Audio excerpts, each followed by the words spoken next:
Israel just bombed Qatar, not Gaza, not Lebanon. Qatar, a US partner, a Gulf state.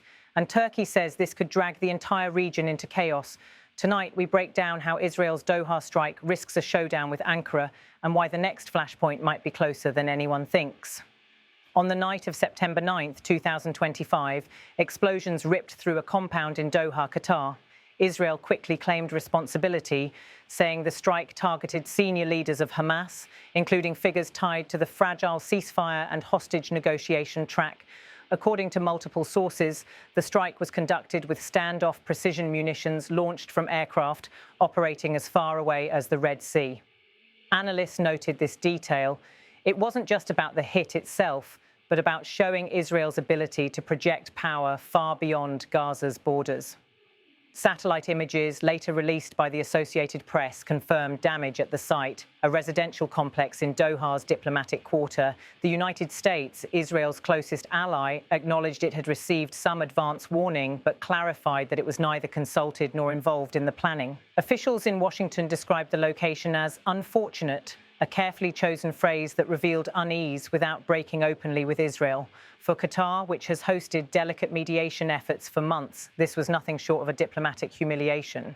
The Qatari Foreign Ministry condemned the action as a violation of sovereignty and insisted it undermined every effort to bring the Gaza war closer to a ceasefire.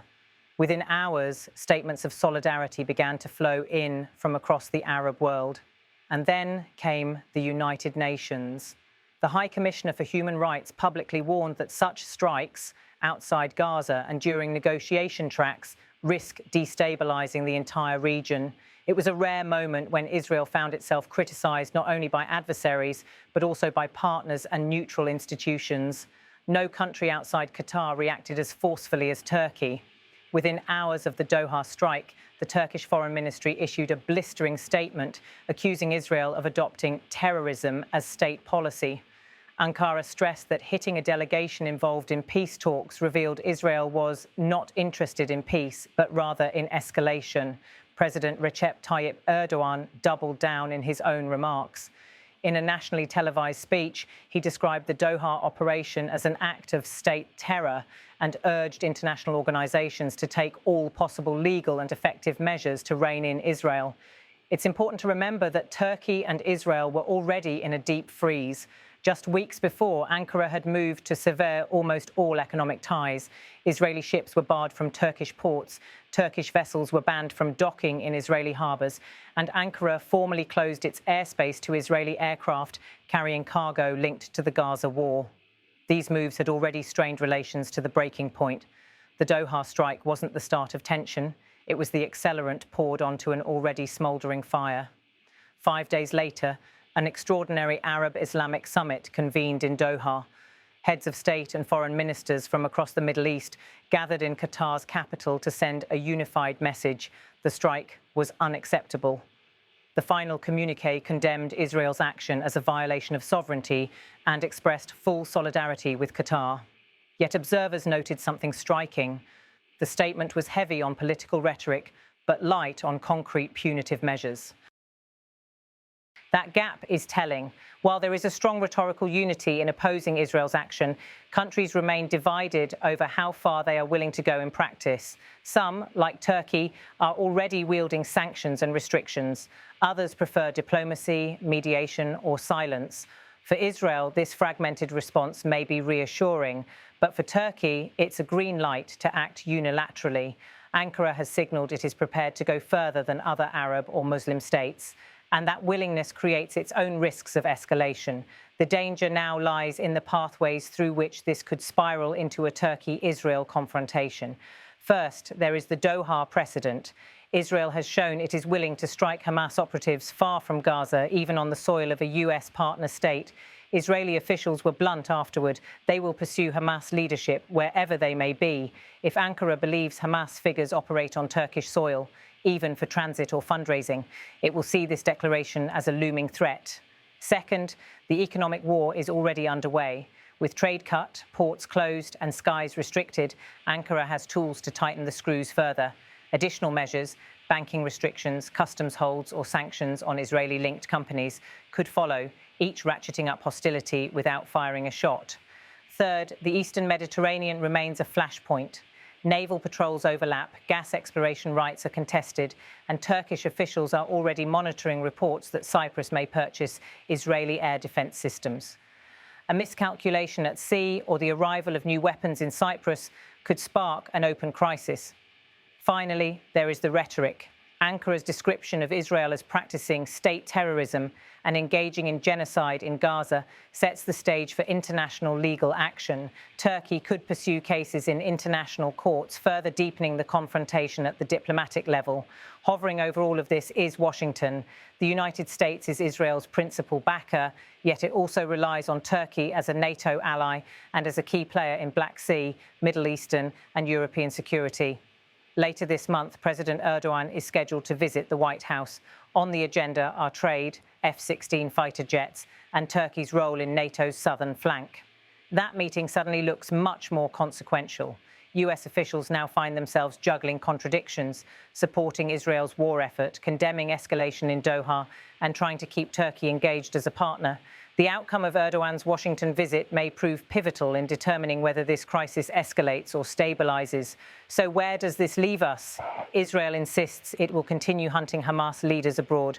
Turkey says the Doha strike proves Israel is out of control. The Arab world has expressed outrage but offered little action, and the US is caught in the middle. In the second half of our report, we'll ask the critical question: could Israel and Turkey clash directly, and what should the world watch for in the days ahead? So far, Ankara's response has been economic and diplomatic. Ports are closed, airspace is restricted, trade is severed, and rhetoric is sharp. But is a direct military clash between Israel and Turkey possible? Most analysts say it remains unlikely, but not impossible. Three scenarios stand out.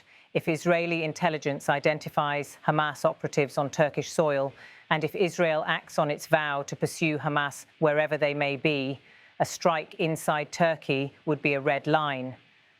Ankara would treat such an act not as counter-terrorism, but as a violation of sovereignty, potentially demanding a military or retaliatory response.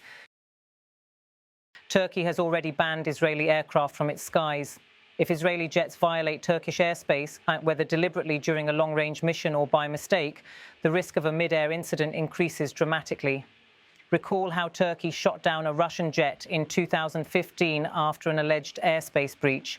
A similar episode involving Israel could trigger a rapid spiral. Turkish and Israeli patrols operate in overlapping waters. Disputes over gas exploration rights, particularly around Cyprus, already make the region a tinderbox. If naval vessels shadow or block each other in contested waters, an accidental collision or exchange of fire could push both governments into a crisis they cannot easily walk back. While none of these scenarios is imminent, the Doha strike has expanded the psychological space for confrontation. Actions once considered unthinkable now feel disturbingly plausible. In journalism, the story doesn't end with what has happened, then it continues in what may come. So what should we watch in the days and weeks ahead? First, further strikes outside Gaza. The Doha operation was a precedent. If Israel carries out another strike beyond Gaza, whether in Lebanon, Syria, or another Gulf state, it will reinforce the pattern.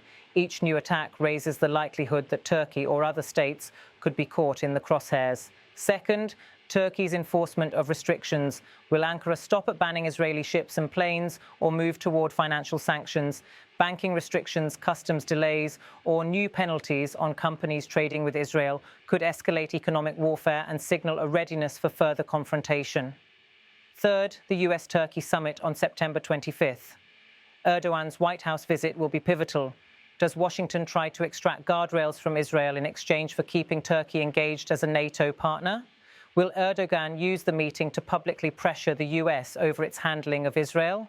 The body language, press statements and side deals from this summit could provide early signs of whether diplomacy will contain or inflame the crisis. Fourth, Qatar's mediator role. The Doha strike landed in the middle of delicate negotiations over hostages and ceasefires. Has it derailed Qatar's ability to act as a mediator? If Hamas leaders refuse to return to Doha, or if Qatar limits its mediation role out of security concerns, the peace track could collapse entirely. Finally, the United Nations track. Will the UN move beyond statements from its human rights chief toward formal Security Council action? Turkey has hinted it could press for resolutions condemning Israel's extraterritorial strikes. While vetoes from the US are likely, the diplomatic battle itself would deepen international divides. This crisis is not happening in isolation. It intersects with several other flashpoints across the Middle East, Egypt and the Sinai. Reports suggest Israel has urged the US to pressure Egypt over military buildups in Sinai. If tensions flare there, Turkey may see another front in a war that is already spilling across borders. Cyprus. News that the Republic of Cyprus is seeking to acquire an Israeli-made air defense system has drawn Turkey's attention. Ankara insists it will not tolerate a shift in the security balance on the divided island. An Israeli-Cypriot arms deal could become a new irritant, pulling Turkey into confrontation indirectly. Lebanon and Hezbollah. Hezbollah continues to probe Israel's northern frontier. If conflict expands there, Israel may feel emboldened to hit Hamas leaders abroad again. Turkey, already on alert, would interpret these moves as proof that no state is safe from Israel's reach. In other words, the board is crowded. Each square holds risks that could connect back to the Turkey-Israel dispute.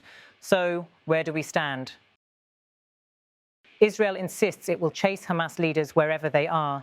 That policy has already extended to Qatar, shocking regional observers and unnerving Turkey. Ankara has responded with words, sanctions and restrictions, but it also fears being next in line. The Arab world, through the Doha summit, has expressed outrage but offered few concrete tools of punishment, and Washington is trying to balance two critical allies whose interests have collided. The risk of a direct clash between Israel and Turkey remains low but real. What once seemed like a distant possibility is now part of the conversation. And as the Gaza war grinds on, each new extraterritorial strike increases the chances that a miscalculation could spiral out of control. As one Turkish official put it last week, this is no longer about Gaza alone. This is about the region. And if Israel keeps crossing borders, sooner or later it will cross the wrong one. The Doha strike didn't just hit a building. It hit assumptions about where this war can spread. Israel says it will strike wherever. Turkey says that's unacceptable. And caught in the middle is Washington, juggling two allies who may be heading for collision. So what do you think? Is Israel's strategy pushing the region toward a wider war? Or will diplomacy at the UN and in Washington manage to hold the line? Tell us in the comments, and don't forget, if another strike happens outside Gaza, we'll be back with a full breakdown. Subscribe so you don't miss it.